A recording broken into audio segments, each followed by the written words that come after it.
clean over a couple days. We had numerous requests for a lower price option for center guide. So Mike found one for you. It is what it is. It's made in China. It's under $500. You're not going to get hardly, well, I'll say this about the warranty. You can go after the manufacturer. It's not going to be up to us for the warranty. So that's how much it's worth to us. But you guys are out there buying things on the internet anyway to get a cheaper price, so we have one available if that's what you want to do. Okay? Enough said about that. Just a reminder, we do have these standby bridge and strapping generators available in different sizes. These that we sell can be hooked into Hagerlight's load control, but they don't have to be. So, Hagerlight sells one just like these, but the ones that they sell, they have to be on their load control. So they can run them anytime you want. But it's still up to you to pay for the fuel and the maintenance and all that, okay? So we're just, it's an option for you, okay? Soil moisture probes. Russell mentioned telemetry. We have these Centec probes that we sell now. We have a few others available through Lindsay, and it combines with this power head. There's a solar panel and a battery in there, and it checks in with, so we set it up on field climate, but it's connected to FieldNet, so you can see it all on your FieldNet app. We've got a few of them out there. They do need to be installed properly to make them work right. And so one thing about these is they have to be installed in the crop, right? After your crop is already established, we go out there, we drill a hole in the row preferably, and install the probe, and then the tripod and the head all has to stay out there all year. So placing it is, where do you put it so you're not going to run over it? Where's that going to be in the way? In the right soil type? Those are all questions that need to be answered. They're not problems, they're just things we need to know before we go just poke one in any place and then it gets run over, and then it needs to be taken out at the end of the year so then the combine doesn't run over it, which seems to happen. So, anyway, if you don't want an in-soil, we always have FieldNet Advisor, which will give you satellite imagery, it'll give you calculated ET, it'll give you crop growth stage. That's all FieldNet based or cloud-based computing stuff. So one thing that I really wanted to introduce to you, we kind of introduced a little bit last year because it was a beta testing last year, and that's the Tower Watch. Let me back up a little bit first here. Okay, so these are our two current panels. The 700 panel, which it can be a touchscreen, so then it's a 712, or the pivot control. These are our current panels. The Vision panel, yes, we can still buy them new, but it is being obsoleted. There is in the works a replacement for it, and it may be where we can just take the guts out of a Vision panel, put the new 2.0, whatever they're going to call it, in, so you don't have to replace the whole panel. And I'm telling you that because the Tower Watch is only compatible right now with the 700 series or the pivot control, okay? So if you don't have one of these panels, it won't work. Okay, now that I've said that, the Tower Watch basically consists of two pieces of hardware. This gets mounted inside the panel, it's wired in the main panel, and then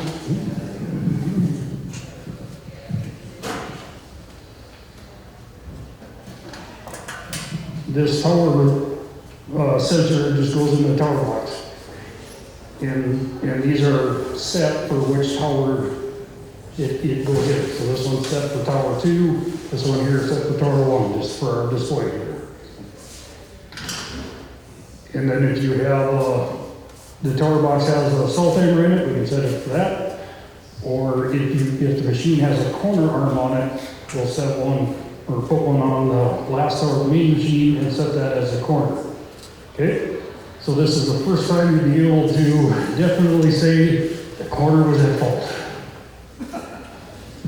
Most of the time the corner gets blamed, whether it is a fault or not. But if you have a tower box, it'll show up as the corner was the cause of the safety fault. So here's just a demonstration. This is this panel here.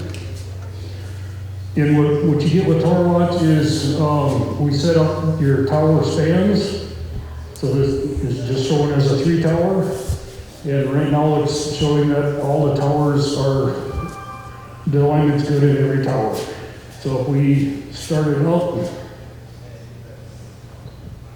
remember this is real-time stuff here, so we know it doesn't happen instantaneously. What? It did start. See that? And then it'll turn green, so we know we're running good. So if we just assume that this tower stopped and the rest of the irrigator keeps going, eventually it'll safety out. And then it turns red. And if you notice over here, it's diagnosing the fault right now. That's what it's doing. And what it's sending a signal to see which tower the fault is at. So it shows up as the fault is tower 1. And the icon changes on that tower, right? So it's a very quick, easy visual reference, or you can just see which one is at fault. The other thing that Tower Watch gives you is if you clear the fault, say I fixed the tire, I ran it manually by hand, fixed the fault, now you can remotely start it without having to go back to the pivot point and pushing and holding the manual override and the start button. You don't have to do that anymore. If you have a good safety, it will allow you to restart it, okay? Mine's gonna look a little different because I have dealer tools that you don't. It's just kind of one of the perks of being a dealer. But it's gonna ask you if you want to start, and if you say yes, you notice I didn't do anything at the pivot control panel, because that's the annoying thing about the pivot control. It restarts, okay? Pretty cool stuff, huh? All right, now just to show you, this one's set to tower 2.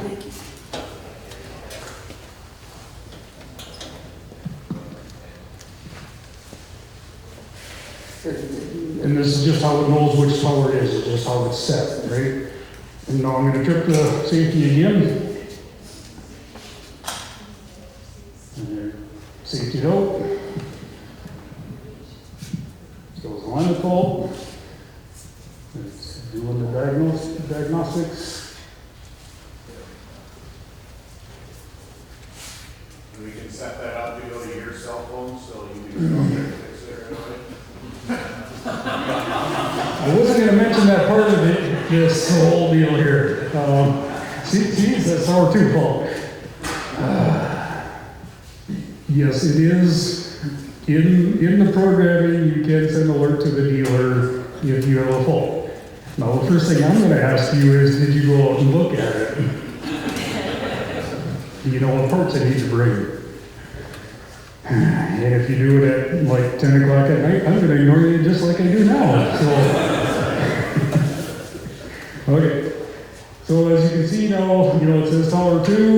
It actually shows on the icon as tower 2. And this can handle 20 sensors. So if you've got a 20 tower machine, we'll put 19 sensors on it. It still covers it. Pretty cool stuff. Now, FieldNet wants to get a bunch of these out there. They are giving everybody, not just you guys, but everybody in deal right now, where if you, so the other thing this takes is an upgrade to your FieldNet subscription. So right now, most of you are on the advanced FieldNet subscription tier. It needs an upgrade to the Premier. So that takes it from, if you're doing sales before you do discounts, it's $340 prescription or subscription. It'll take you to $500 for that piece of equipment. And that's every piece of equipment, right? So if you have an upgraded subscription, FieldNet is going to give you 3 of these tower sensors at no cost, okay? So this is basically the same dollar for dollar as the cost of the FieldNet upgrade, subscription upgrade for that first year. Okay? Now, for you guys here today, Midwest Irrigation, we are going to cover the cost of that subscription for the first year.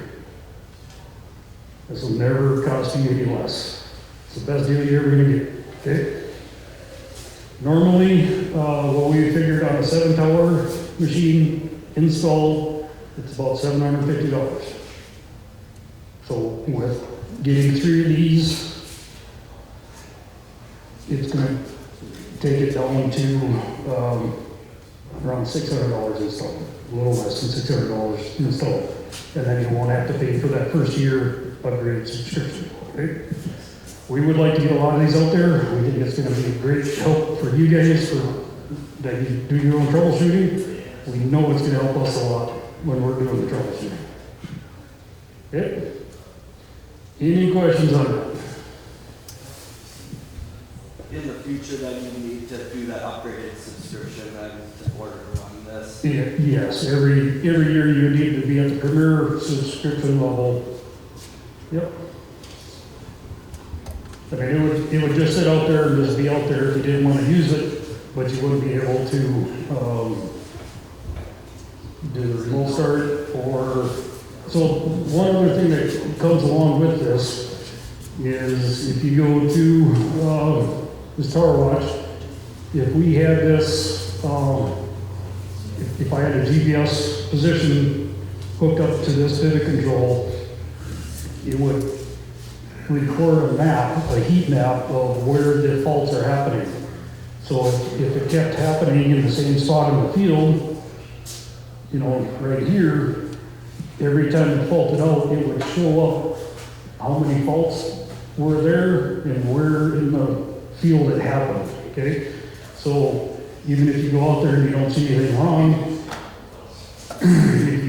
you would have to choose a date range, and then this heat map would show up. And so if you have a wheel track problem, if that's what's causing your line of faults, you can deal with it.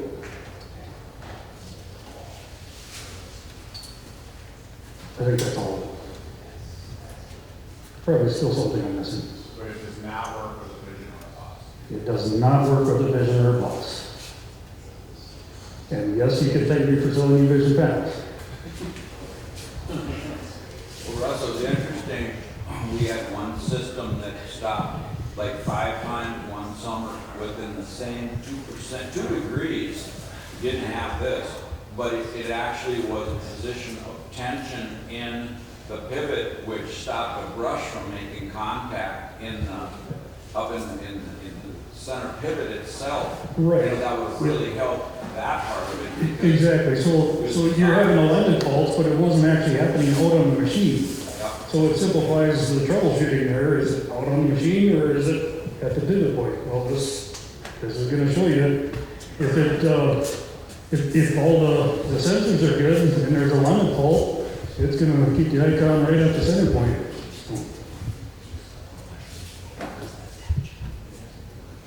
Yes, go ahead. Collision detection? We want to touch on that. Okay, so I had to have a chance to talk to you. Is that just on the Tower Watch or with the field firmware update? So one more time, sorry. Does it come with the tower watch, or is it with It's with the Premier stuff. the Premier subscription? Okay. So one other thing that FieldNet has done, so if you don't know, this is Quinn with FieldNet, or FieldNet Tech Rep. So with the Premier subscription, they're now offering, Testing. oh, we're still testing, On our farm, so trust it. It'll be good. collision avoidance, okay? So if on your account, we're not talking about overlapping accounts, we're talking your account. If you have pivots that can collide, you can set up parameters on which one has priority. It's a little different. So Okay. what's gonna happen is, based off how the device is set up within FieldNet, so if you had two machines that can overlap, we're taking the general overlay of that pivot and the neighboring pivot that can collide. And where that collision can occur, there'll be, if I can walk through it, within the drop down, there'll be a little tab that says collision detection. And when you click on it, it's gonna show you the area where those two machines have the potential to hit. And based off the testing that we did, it was actually on Monday, coincidentally, what happens is if those two machines are in that collision detection area, they will shut down. So you won't have the ability for them to ever walk into each other. So even if a machine is like parked in that area, but it's not moving, but the neighboring machine is moving into it, it will still shut the machine that is moving off. So the whole point is obviously we're gonna avoid that, the potential for those two machines to collide. We have a fair amount of bugs we gotta figure out. Trust me, it was quite frustrated, but I would assume it'll be potentially just in a beta feature this year. When we actually come out with it, we'll probably be reaching out to some of you guys if you'd like to try it. But it's going to require that Premier tier subscription. And then I guess the one last thing to know with that Premier tier is, it might not mean a whole lot to you guys, but instead of doing our every 3 hours, we send out an automatic poll to those pivots, we are changing that to every 30 minutes. So it might not be a big deal, but that was one of the bigger feedbacks we've gotten from some of our growers is we want that to happen much faster. So that's going to be incorporated with our Premier tier. So Thank you for that clarification. So, and it might change. well, yes, since it's still in testing, things change, especially with FieldNet. So last year we were able to do beta testing on 2 machines. Of course, everybody knows how much we ran their irrigators last year, right? We did find a couple bugs, but we were kind of privileged to have the opportunity to do some beta testing. I wish we would have got better results or had some in-season feedback. But so this offer is, we're gonna keep it active until next Friday, okay? So if you wanna do this, let me know, or Mike, Les, let us know by next Friday, the 20th, okay? If you don't already know, we are doing a 10% off sales, parts sales too, and that's good until the 20th of March. Can't combine these two though, sorry. I know somebody's gonna ask. We're gonna get the best deal you're ever gonna get on the tower watch. Any other questions, clarifications on that? Okay. So one other thing I want to really point out to you guys is our local inventor, John Knoll. We introduced that irrigation century a few years back. He no longer has that portion of it, but this is the irrigation century light. Okay, this is a flow meter for chemicals. So your fertilizer, chemical, whatever would go through your flow meter, to your pump, to your irrigator. There is a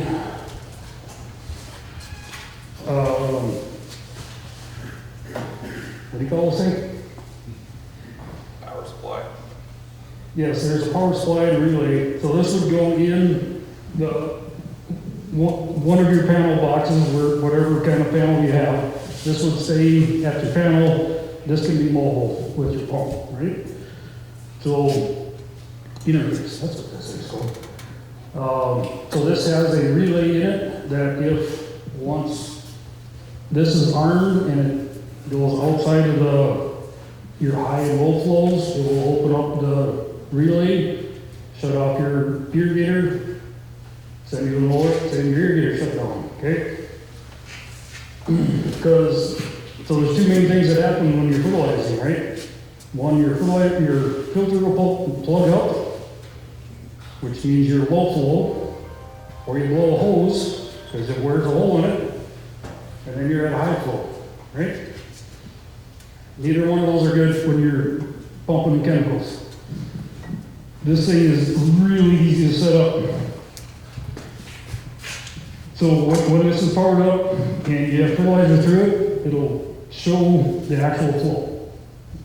You can adjust your pump to your whatever your desired rate is by knowing exactly what it's doing with the flow meter, which has always been, calibration's been kind of a pain sometimes, right? Once you have the flow that you're desired, you hit a button and you arm it, and it runs.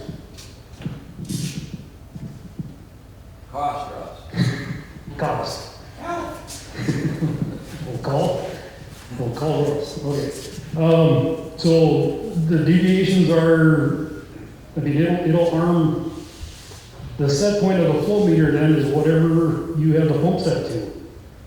And then it'll arm, and the trigger points are 85% of that set point, or 115% of that. There is a time delay, it doesn't happen instantaneously, so if you have just a little fluctuation, it'll delay. That time delay is settable. And there's two different flow capabilities of this. There's a high flow and a low flow. If you have questions about it, we can discuss that more later. But if you're using a fertilizer pump, I highly recommend doing this because it's just peace of mind. You know that you're not having problems of plugging filters or blowing hoses. You know you're putting out exactly what you want to, gallons per hour on your pump. It just makes everything more efficient, more accurate, and it's a lot safer that way. So, any questions on the injected sensory light?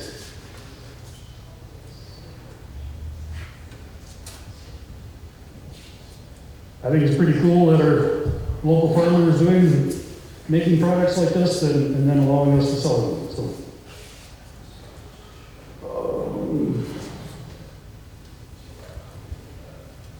see what else I got in the notes because I can't remember anything anymore. Just a reminder that we have both the Neptune pumps and the AgriJet pumps if you're interested in those. If you're still doing,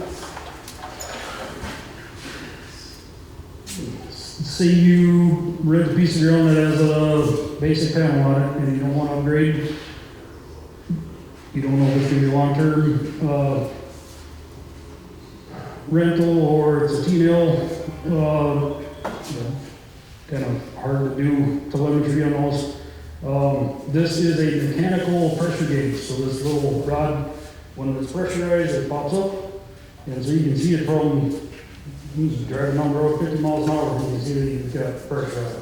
And these are either 15 or 20 pound rated, so if it's all the way up, it's fully, the irrigator is fully pressured. Just, if you're still running basic equipment, this is an easy way to tell whether your irrigator is pressurized. Senator has come out with a part circle. We don't sell a lot of Senator products, but this is a part circle. Excuse me while I come over with this. A rotator or nylon. Nice thing about these is if you're wanting a second handgun, but the R55 or 65 is still too big of a nozzle, we can nozzle these back. These are all the same nozzles that go all the way down to like a 14. So if you just need a little more water out there, but not the full water of like what you get on a R65, we can just let you know that there's another option out there.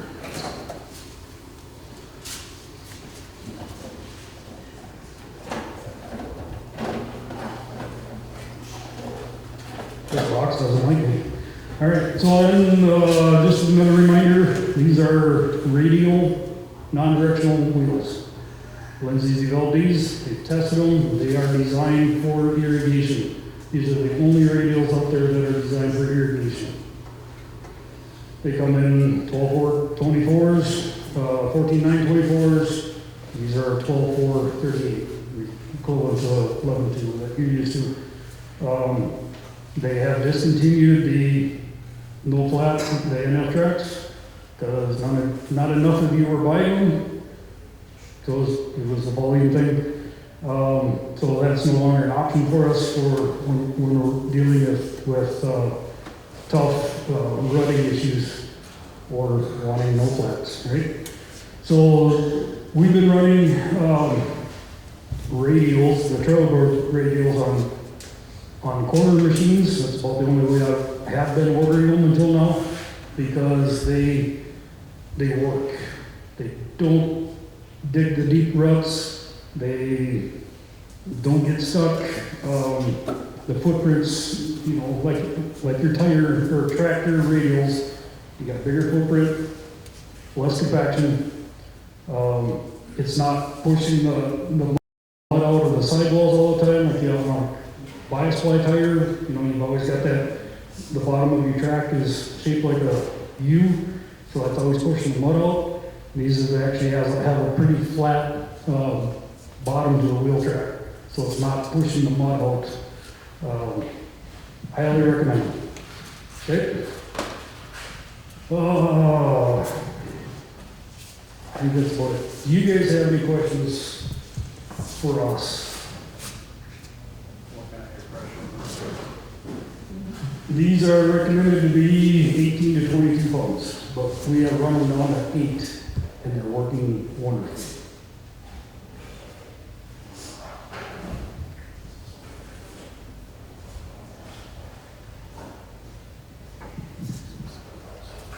Who's making those? Nobody is. Lindsay is having them made. Lindsay is. Yep, these are Lindsay branded radial tire, so there's a Matic branded. It's not a third party wheel. What the cost again on a power wash? So on a 7 tower, it's kind of just giving as a reference, it would be about $600 That's for hardware, installed, plus the updated subscription. plus the updated subscription from the advanced to the premier. And the following year would just be an extra $150. Correct, yep. Yep, you would just, so once the hardware is installed, you would just have to have that premier subscriptions rate, advanced rate. There are other enhancements, I would probably say that FieldNet is always working on. We don't know what's gonna end up coming through, but as they work, so they send you surveys, right? Anybody seen one of those? They ask you, kind of rank what features you'd like to see, and they take the ones that get the most response, and they work harder on those than they do that get the least response. So they use your feedback. Speaking of that, every FieldNet screen has this dialog box here, and if you click on it, you can ask for a feature, or if you're encountering problems while it's happening, you can send them a bug. It'll capture what's happening right there and send them a bug. And they look at these, they pay attention to them, they use your feedback to make improvements, And changes, one other, and speaking of changes, if we get rid of all of this, see this little megaphone in here? That'll be on, it doesn't matter whether you're on a desktop or a tablet or your phone, you can have that megaphone there, and if you click on that, right now I have 11, these are what's new in FieldNet. So if you realize that they made a change, they're not letting you know, okay? Like one of the changes that they made was, question I had, so you can customize the way your dashboard looks now.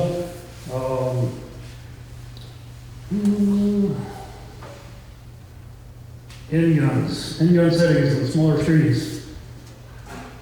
Quite a challenge last year trying to find out where to apply the settings on the smaller screens.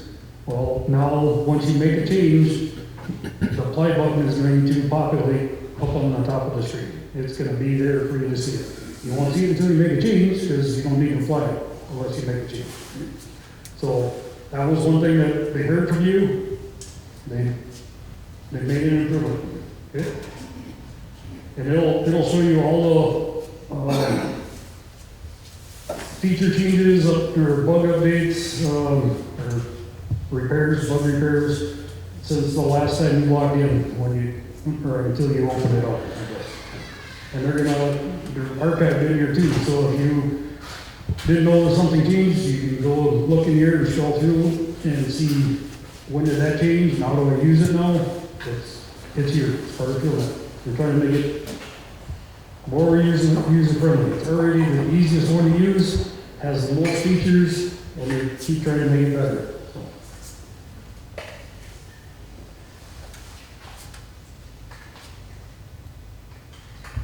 Any questions? Clark, did you have a? Yeah, I can just talk for a bit.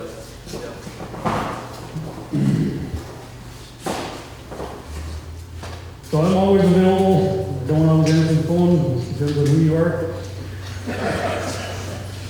Or the time of day. But I'm always available, so feel free to call. Anything irrigation related, if you have any questions, if you want to make some design changes to your irrigator, sprinkler package, or whatever, I'm always available. So we do have Clark Bauer here from Nelson Irrigation. We asked you what you got out of, or Les asked what you got out of last year, and one of the higher responses was the information that Clark gave you. So we're going to have him back, give you some more information.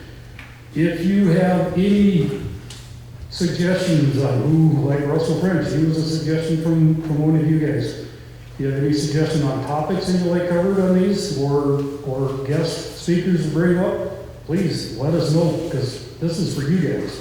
I mean, I've learned a lot too, but it's for you guys, so please let us know. One thing I forgot to mention about this flow meter, this irrigation century flow meter.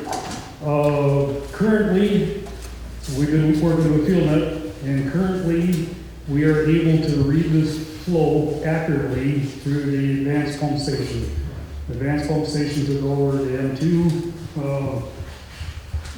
It just has a lot more options on how to set everything up on FieldNet. Maybe coming down the road, maybe, I mean, it's kind of, we're hoping, is that we'll be able to read it accurately through the pivot controller 700 panel. Those probably going to take some software changes, and I don't know how long that's going to take. But one of the reasons that we asked to do this is that, like I mentioned about feature requests, this is the number one next thing on their list, is being able to read, for FieldNet, is to be able to read chemical flow on FieldNet. We have the product available, so let's make it work. So you guys can read it on FieldNet, so you can monitor it from anywhere. So. All right, our food isn't quite here yet, but we're kind of talked out. What do you want to say? Multi-carrier modem, maybe touch on it.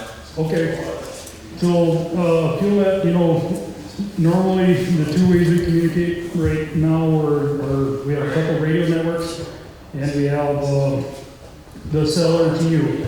And the cell RTU, we usually have to pick whether it's on Verizon or AT&T. We now have a new one out that when it powers up, it will look for the best tower to use. And then if that drops out, it will go to the next one, next best one. So we're no longer dedicated to one carrier. In some places, that is an issue. Around here, Verizon is much better than other ones, except for just a few. So, going forward, once we've got, all the new ones coming out should be a multi-carrier, SRTU. We still have some that are just Verizon, but if you have trouble, or one that's in a troublesome area where you're dropping communications, the field net icon, let me show you here. So the connection icon here, if that has an exclamation point in it, then it's not reliable communication. That's what that means. So we can always try, swapping out the SRTU and see if that fixes it. Another field net enhancement is just the antenna. I know you can't see it, but they changed the antenna, the cable size, the base size. These antennas work a lot better than the old ones. So if we're in another situation where you don't have reliable communications, we can swap out these antennas. It's a very cost-effective way of just seeing if that's going to fix the problem.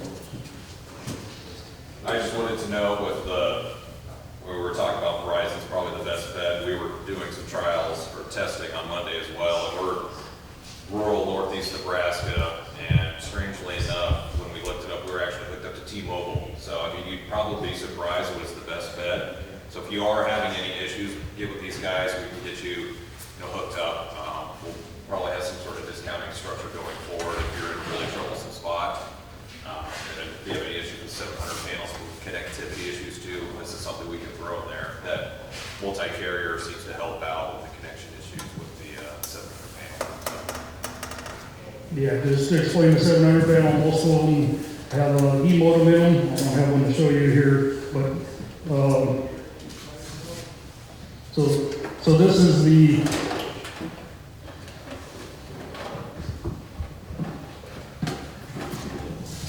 SRTU.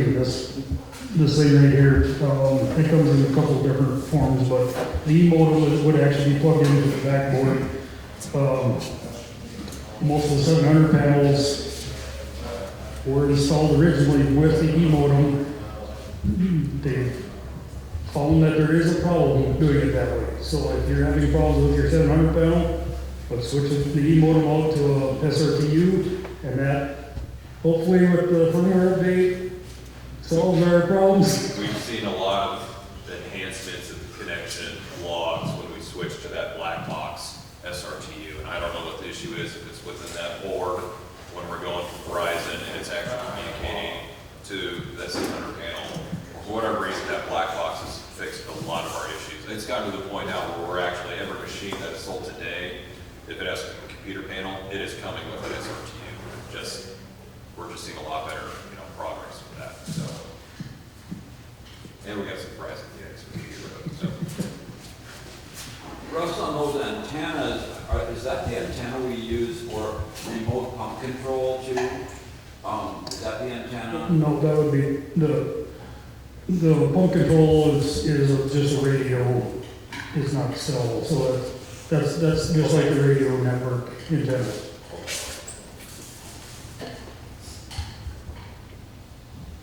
So while it's here and we've got some time, just a reminder that we have a vertical rate irrigation system, right?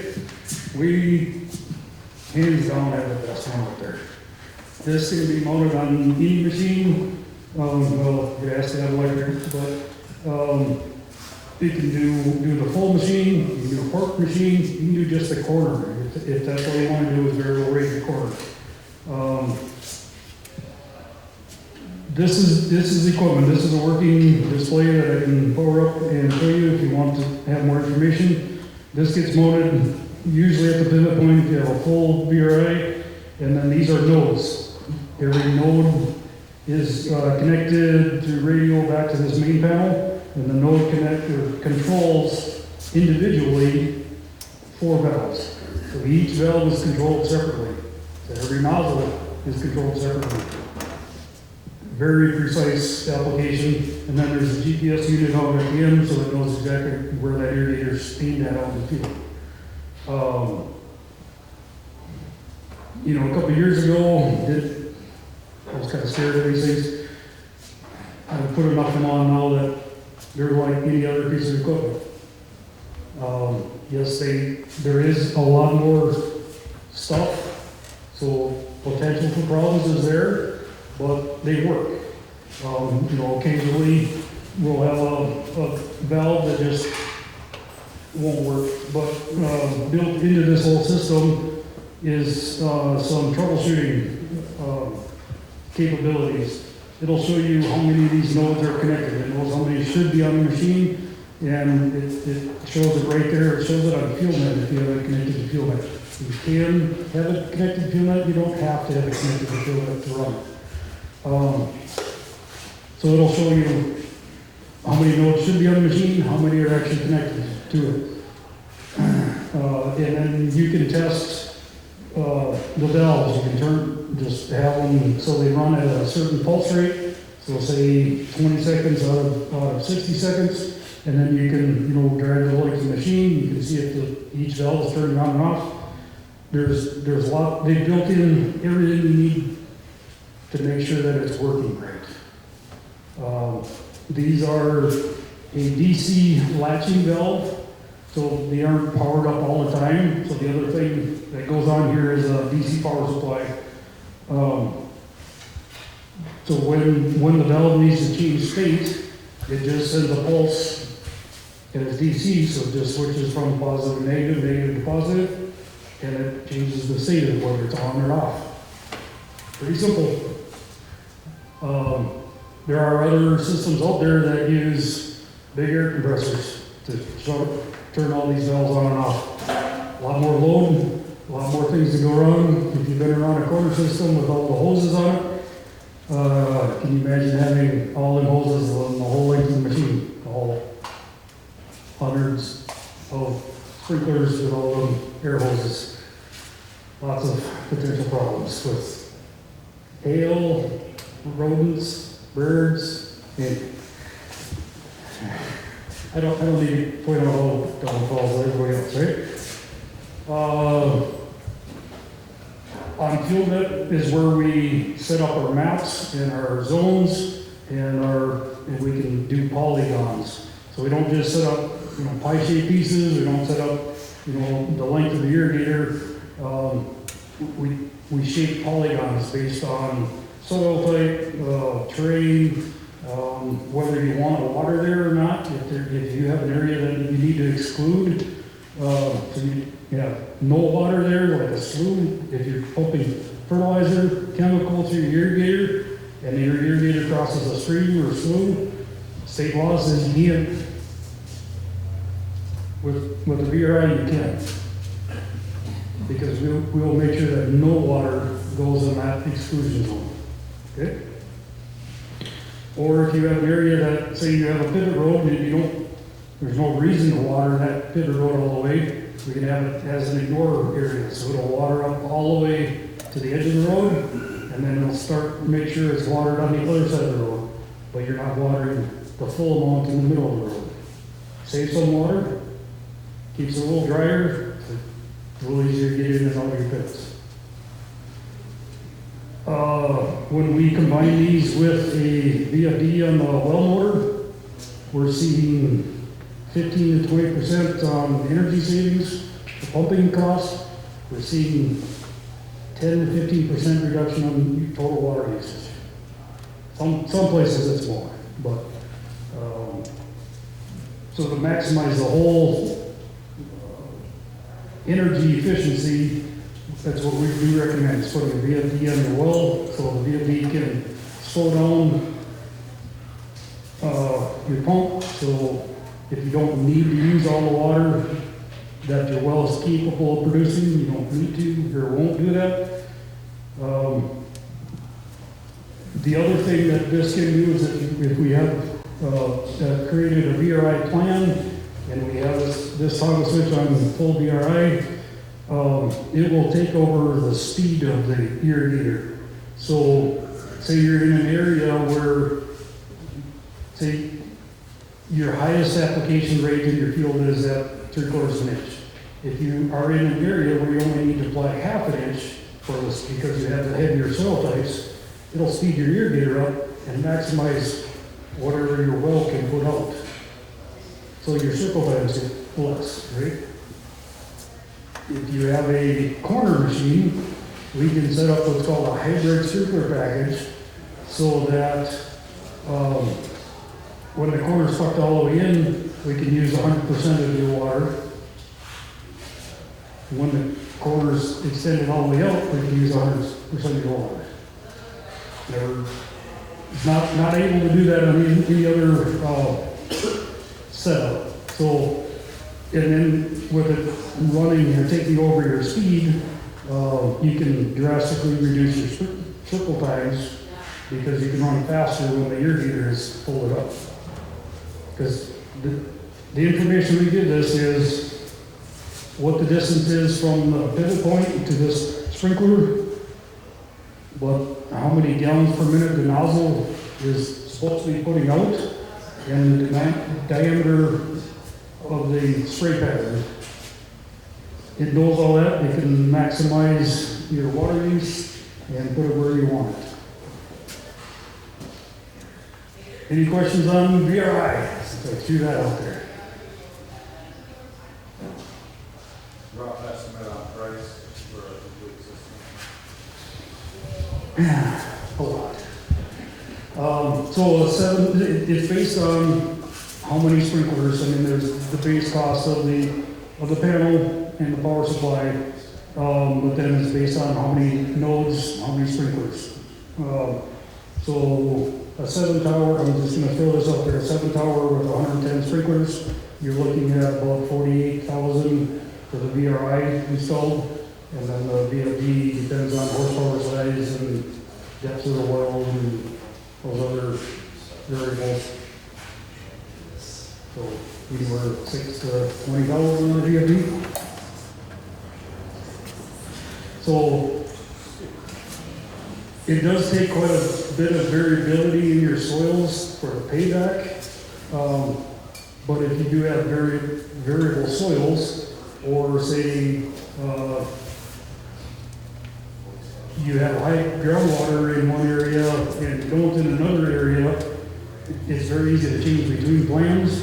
So you can even run your irrigator on your higher, lighter ground. You can do that without drowning out your crop where you have a high water table. The plan ideas, the possibilities are only limited by your imagination.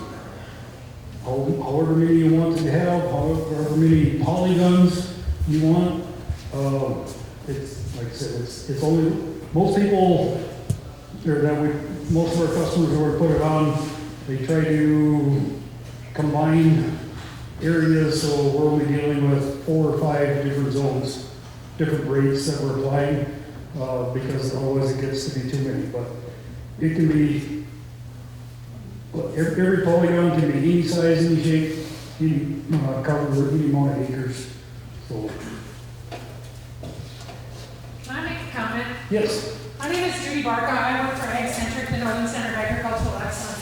And we've been involved in a project called our CPP, and it's an irrigation project. And unfortunately, the sign-up period just closed. But we are going to have another sign-up over summer, and that would be the kind of thing that the RCPP would have funding for. And so I would encourage you now to talk to your local soil and water people, tell them that you heard about this, the VR, and that you're interested in signing up and being ready to go at the next sign-up period, because they can help pay Don't quote me on what the percentage is, but they can help pay for some of that cost to make it more affordable for you. Thank you. Yeah, thank you for that information. Yeah, we put in a number of estimates to growers that are applying for these funds, and what we found is that the dollar amount they're paying per foot of irrigator for a variable rate system, and it's over above what we are charging to install them, okay? But they're not paying quite as much on the VFD side. So the VFD is gonna cost you more money than what they're paying back. Yes. Just to comment on your per acre or per foot dollar value, Jake Long, the president of the Area Association, I signed up for that system of mine in this last sign up period. It was about $40 a foot per linear foot for the VRI system. Exactly, yep. So they're paying good dollars per foot. You know, it's not free money. It's gonna cost you time to sign up, to do the compliance, and they want you to keep records of what you're doing. And at the end of the year, you need to submit stuff, and they're gonna get your money's, or their money's worth out of you, okay? It takes your time to do the compliance, and they want about a 3-year commitment of the record keeping. So it's, they're giving you money, but they want something from you too, okay? It's not just put it on there and we're done. But yes, we have previously been funded for some of these, and we have a lot of them in the works right now, and we'll see what happens with all the funding where it comes in. But there was $11 million for the state of Minnesota for 6-7 counties for agricultural efficiency improvements. So it's a lot of dollars that are available, and if it can benefit you and you're willing to invest the time to do it, let's talk, and I'd love to quote your pricing. And it's just not BRI either. I mean, there's a No, bunch it's- of different, all the tools and technology up front there, all that can fit under one, you know, somewhere within that program. So Right, yep, it's adding telemetry, it's adding new things that make you more efficient in irrigation. So it's adding telemetry, it may be upgrading your drive trays from, you know, if you have a horse and a half motors on it, it can pay you to put your quarter horse motors on, because that's all we need these days. It may involve different tires if you're having running issues and you're not efficient with your irrigation. It's about irrigation efficiency, not just technology. Is Tower Watch available on there? Is Tower Watch available with the RCPP? I don't know how that would, I don't know what category you would put that in for technology. worth a shot. It's worth a shot. I mean, you can always ask, but so one other thing to keep in mind with those funding programs is that, you know, there's a cutoff date for the sign-up, and then the NRC office has a cutoff date for how they rank them, and then they have to submit them, and then a time period goes by where they let you know whether you have funded or not. It's not, you know, it's state-run stuff. It's not instantaneous. So you may get funding for something in the middle of the season, then you have to decide if you want to put it on that season or wait until the crop comes off and we install it then. So, I mean, don't expect to put your name on the hat the next time the sign-up comes around and get funding for it the next week. It's not going to happen. There's no government that runs that good. Any other questions or comments? I appreciate all your time, your questions, your interaction. Food is ready, so let's go ahead and eat, and then afterwards, or while we're eating, we'll get Mike to hand out some door prizes for you. Thank you. Let's go eat.